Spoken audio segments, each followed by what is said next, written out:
I'm joined by my guest, Lionel in New York. He is a legal and media analyst. In Del Mar, we have Scott Ritter. He is a former intelligence officer and United Nations weapons inspector. And in Buffalo, we cross to John Kavulich. He is an analyst for Issue Insight. All right, gentlemen, crosstalk rules in effect. That means you can jump anytime you want, and I always appreciate it. Scott, let me go to you first here. I'm quoting Condi and Bob. Time is not on Ukraine's side. I think you and I would agree with that, but for very different reasons. Go ahead. No, look, time isn't on Ukraine's side. They had a good run this summer. It's like a heroin addict getting some fresh heroin. They got injected with $100 billion worth of Western military and financial assistance. They had a high, but it's ended and there's no more drugs. And so they're crashing.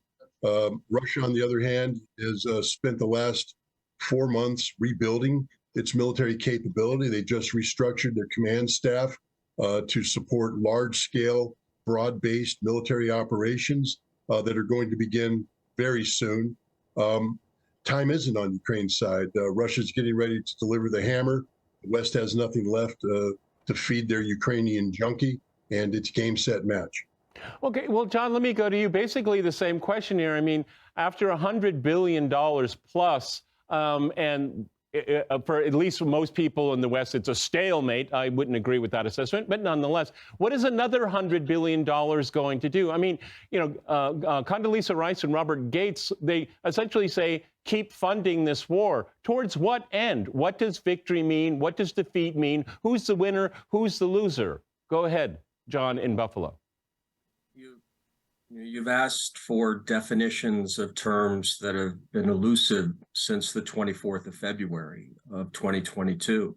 And they remain not only elusive, but they also are meaning differently to different countries, different governments, different participants in what was a special military operation and what is now defined as a war. I disagree with Scott in the following. I am one in those camps that there needs to be dialogue because people keep dying and territory keeps getting run over twice. However, the West is likely to continue to fund, even if it looks like there isn't much movement either way. There's likely to continue to be substantial funding. Why? Why, John? Do you think it's a good idea? I mean, towards what end? Again,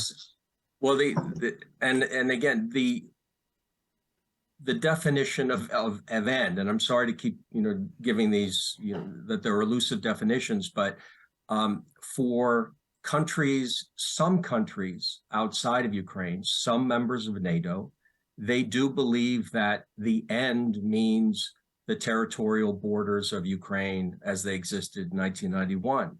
For other NATO members, they're fine with the borders as they were on the 23rd of February of 2022. There isn't unanimity, just like there isn't unanimity with respect to the European Union and how it looks at Ukraine. But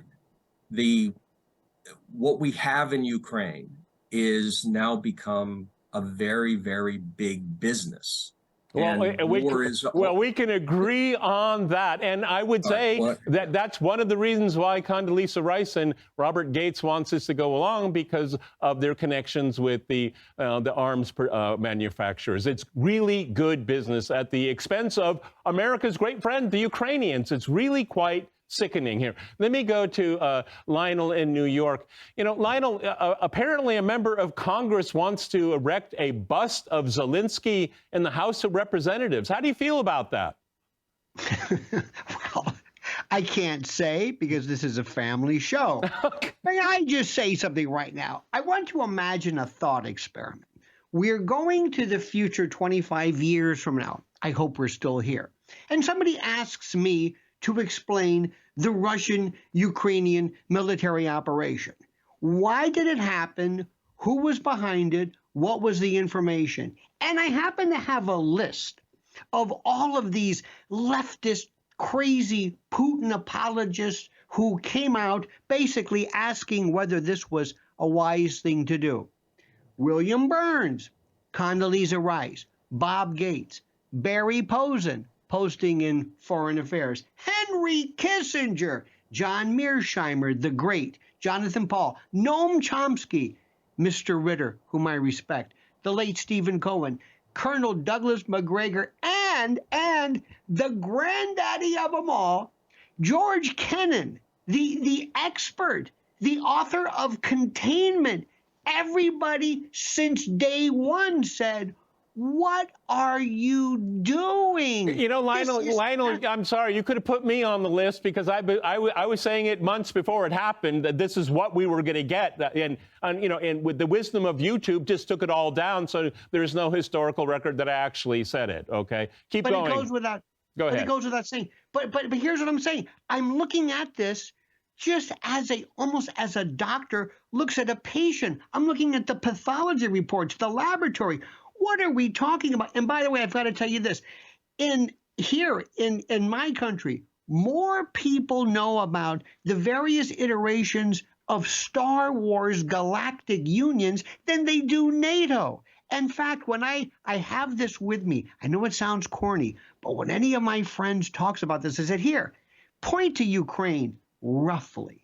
And you see this. Okay, what is okay. this? For my other guest, Lionel is holding a very small globe. Okay, asking where Ukraine is. Okay, it's a very good point, Scott. Let me go back to you. Let's go back to what the infinite wisdom of Rice and Gates here. They also say Ukraine's economy is in shambles and the country is entirely reliant on foreign aid. I interpret that as you break it, you own it. Go ahead, Scott. Well, I mean. That could be. Let me quick jump to what John had said earlier about definitions and such. Well, with all due respect, Europe and the United States no longer get to participate in the lexicon of the European conflict. They think they can by providing money and weapons and such, but Russia will not negotiate with the West to end this. The West has lost all credibility after what Merkel. Okay. Scott, explain that for our viewers. Give us that what happened. We could start with Poroshenko, then we can go to Merkel, then we go to Hollande. If you could, put a bow on that because it's very important. Go ahead. Simply put, the Minsk Accords, which were implemented or were entered into in 2014, Minsk 2, 2015, were supposed to create a ceasefire and a set of conditions which would have the Donbass remain within Ukrainian territorial sovereignty in exchange for changes in the Ukrainian constitution that would provide a level of cultural and linguistic autonomy to the ethnic Russians. For 8 years, there was no movement on it, and people were always saying, well, why not? And there was a narrative that it was Russia's fault. We now know, thanks to Poroshenko, the former president of Ukraine, Merkel, the former chancellor, Hollande, the former French president, all three who were involved in the crafting of the Minsk, that it was never meant to be implemented. It was a sham to buy time for the Ukrainians to rearm with the assistance of NATO for the purpose of engaging in armed conflict with Russia. So Russia will no longer negotiate with these people. Anybody who thinks otherwise is fooling themselves. And so if the goal of the West is to continue to fund this conflict in hopes that Ukraine can somehow drive Russia to the negotiating table, that will never happen. Russia is going to win this war regardless. There is only one outcome, and that is a Russian victory. And frankly speaking, $200 billion of Western aid is not going to be sufficient because, as John alluded to, the West is not of one mind. In fact, the longer this conflict goes on, the further fractured the West becomes regarding Ukraine. Well, Russia is let me jump mind. in here and go to John here. I mean, I slightly disagree with you and John, actually, on that point. I think Europe is completely irrelevant. Who cares what the Europeans have to say? Washington certainly doesn't care. I mean, if there's going to be a negotiated end to this conflict, it's going to be Moscow and Washington, and that's exactly how Washington wants it. John, your reaction? The end, as this conflict, as this war has a trajectory, and I do believe, disagree with Scott, there will be a negotiation. You will see Zelensky and President Putin, President Zelensky in a room. I seriously doubt that. John, under Ukrainian law, I'm sorry, but under Ukrainian law, President Zelensky is not allowed to negotiate with the Russian president. Let's keep our facts straight. Okay, go ahead. This has nothing to do with what's in the law, what's isn't in the law. I'm saying that in order for this to end, I do expect at some point those two individuals will be in a room, likely in Ankara, likely at the invitation, request of President Erdogan of Turkey. And what Scott has said with respect to the past is absolutely right. But the Russian Federation and Ukraine are both going to be in a position where neither can do whatever they want. They all have limitations. You know, in the U.S., there was the talk about no blank check for Ukraine or for anything. And that is true. There isn't unlimited resources. All governments have to make decisions. And at some point, and I think it's probably by the end of this year, there will be an effort to bring this to some sort of cessation. Well, that doesn't mean. Wait a minute. I'll let you finish in the second half of the program. I have to finish. We're going to a hard break. Okay. All I would say was that I will go back to you. I promise. I do think that the conditions that you're talking about will be conditions of surrender of one side to the other. That's the only time those two guys will meet. Gentlemen, I'm going to go to a hard break, and after that hard break, we'll continue our discussion on Ukraine. Let's go back to John in Buffalo. At the end of the first part of the program, you said that there will be a negotiated end, and I interjected. I said, yes, there will be a surrender. You would like to react to that? Go right ahead. The end of this conflict, this war, is going to be based upon who's prepared to suffer most. Okay. So I don't believe that and there are going to be semantics, diplomatic semantics, in terms of surrender. But in the end, this is going to have a cessation, whether it's temporary or permanent, by the basis of a discussion. And it's regardless of what laws are on the books or anything else, because neither side can continue this in perpetuity. Well, we'll see. We'll see about that. But I do agree. I do agree with you on the point that if it's not resolved correctly in the immediate future, this will be with us for a very long time. Lionel, let me go to you in New York. I mean, when Zelensky went to the House, the joint session of Congress, I called that peak Zelensky. I mean, how long is this guy going to have his run with show business and Vanity Fair and all of that? Okay. When there's so many other problems that Americans are dealing with. If you look at the nature of the regime in Kiev, there's no democracy. Opposition parties are banned. There's no freedom of speech. Now the Orthodox Church is being persecuted, very much like during the Soviet era, I would like to point out to our viewers here. So, Lionel, I mean, what's the flavor of the month? Is Zelensky still it? For now, until the media and entertainment folks decide it's back to Prince Harry or Meghan Markle or whatever. But I must ask a very simple and naive question. What exactly has changed now that was not known initially? Why are people asking questions now like, how do you think we're going to wrap this up? Do you think maybe concessions? Will Ukraine be neutral, a rump state? Do you think NATO and the United... What happened other than just people becoming tired of this, needless death? I don't understand what's happened. People act now as though there has been some tremendous transitory change, this evolution into something, when in fact, everything that started initially is still the way now. I'm going to go back to what I said as far as my perspective here.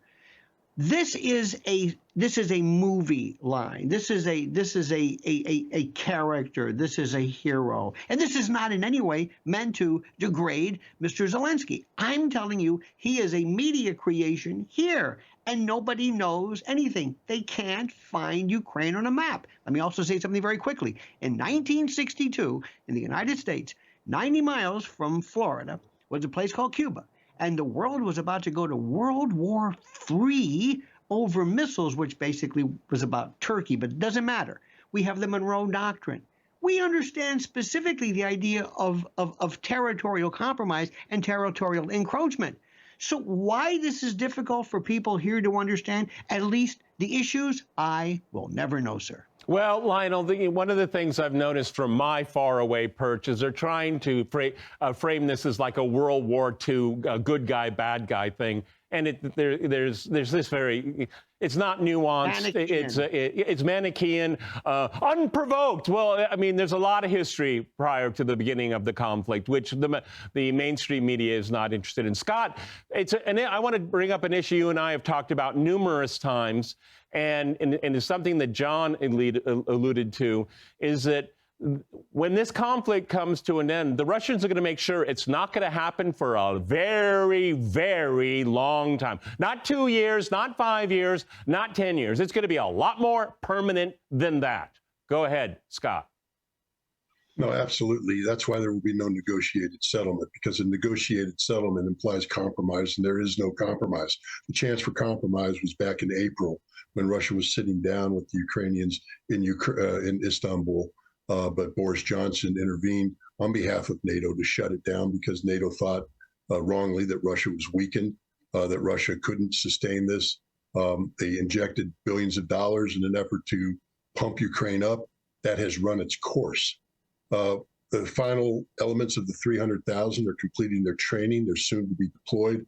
Russia has restructured its staff for large-scale warfare. Russia has restructured its defense industry. Russia's economy is not suffering. The notion that somehow Ukraine can suffer more is ludicrous. Their economy is already dead, moribund. It's on life support with American money, but as Condoleezza Rice and Mr. Gates have alluded to, you remove that money, the Ukrainian economy dies. General Armageddon, Surovikin, is being put in charge of a future air campaign that will destroy Ukraine as a modern nation state. Understand this, the Russians have made it clear. The opening conditions still apply.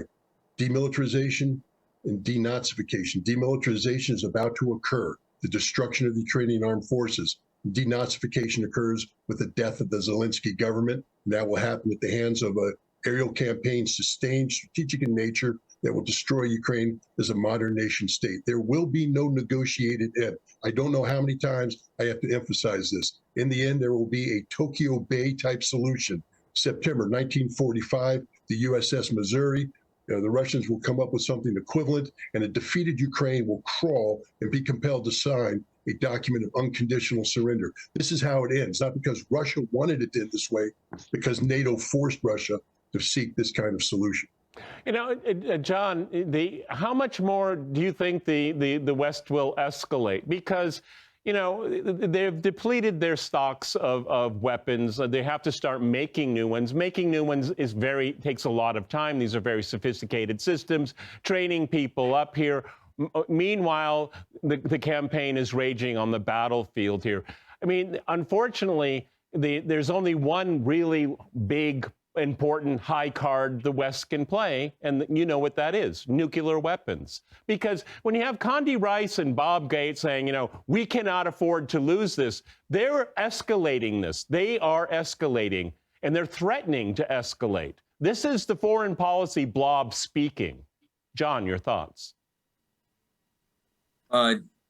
Begin by referencing what Scott talking about September. My birthday, September the 2nd, so that actually aligns with what happened on the Missouri. Yeah, I disagree with him with respect to the end, the likelihood of negotiations. Nuclear weapons, this is not going to be a nuclear conflict. It never was going to be, regardless of who says what. In terms of the West's continued capacity to deliver product to Ukraine, they're going to do so. You know, I would like to share, you know, I have somewhat of a unique perspective here, and that is I began my international work career in what was the USSR prior to President Gorbachev taking power. And I was in Kharkiv, Ukraine on the 24th of February. And I've been back since, and I've been to the Russian Federation, and I've been to Belarus, and I've been to Turkey.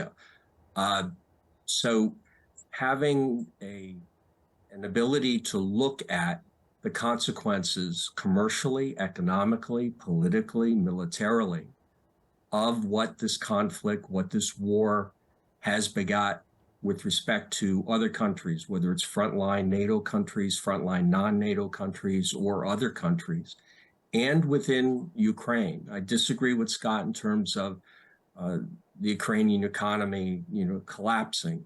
Well, I mean, but John, you have Condoleezza Rice and Robert Gates. I'll quote: "The Ukrainian economy is in shambles, and the country is entirely reliant on foreign aid." Okay, and they are partially correct.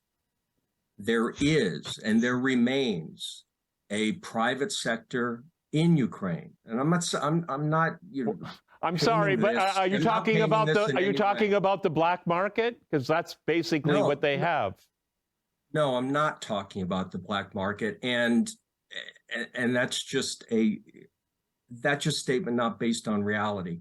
You still have people there that are engaged in trying to do what they were doing prior to February 24, 2022. And these are young people as well as older people. But it's important to remember that in both countries, the Russian Federation and Ukraine, you've got young people who are questioning what's happening. The Russian economy is hurting. The Ukrainian economy okay, all right, is now, hurting. okay. No, you talked about your personal travels. That's fine. Personal experience can enlighten you. I live here, so Lionel, let me tell you something. Let me tell you something here. Sanctions. If the average Russian, if that person did not pay attention to the news, they wouldn't have any idea this country was sanctioned at all. Okay, that's how much the sanctions are hurting. There, as a matter of fact, import substitution is on steroids right now, which is something I've been saying for the entire quarter century I've lived in this country. Do not rely upon the West. They're toxic. They lie. They deceive. Then they cheat. Go ahead, Lionel. Go ahead. Well, what you said, which is the most important, and that is that how is it that anybody is going to understand what is going on? I'm a child of the Vietnam era. I'm a child of the 60s. And I remember specifically, it was so clear. It was so clear that Ho Chi Minh was a bad guy. This was about the domino effect. And now, after the fact, we are still trying to decipher what happened. Now we're still trying to figure out the Civil War. What I don't understand is, and this is the worst part, if there's one lesson that the world should know is that you cannot conduct warfare anywhere when you have huge swaths of humanity cut off from reality. You have to let everybody talk. These gentlemen go at it, no matter the platform. Then, only then can the world understand what's going on. There are videos I've seen of this what sanction type of theme with people prospering. This completely defeats the idea. Yet, you want to talk about propaganda. You look at some of the Western stuff, you would say Western, American media, and I'm thinking, what planet are they talking about? And here's the best part. Because you mentioned before, this Boris and Natasha, this Russophobic, Kremlin baiting, Boris and Natasha nonsense, this post-Cold War attitude, people jump into this immediately saying, if it's Russia, it's got to be bad. Okay. It's that simplistic. All right, that shows you how powerful the propaganda is. Gentlemen, that's all the time we've had. Fascinating discussion. Difference of opinion, which is very much welcome on this program. I want to thank my guests in Buffalo, Delmar, and in New York.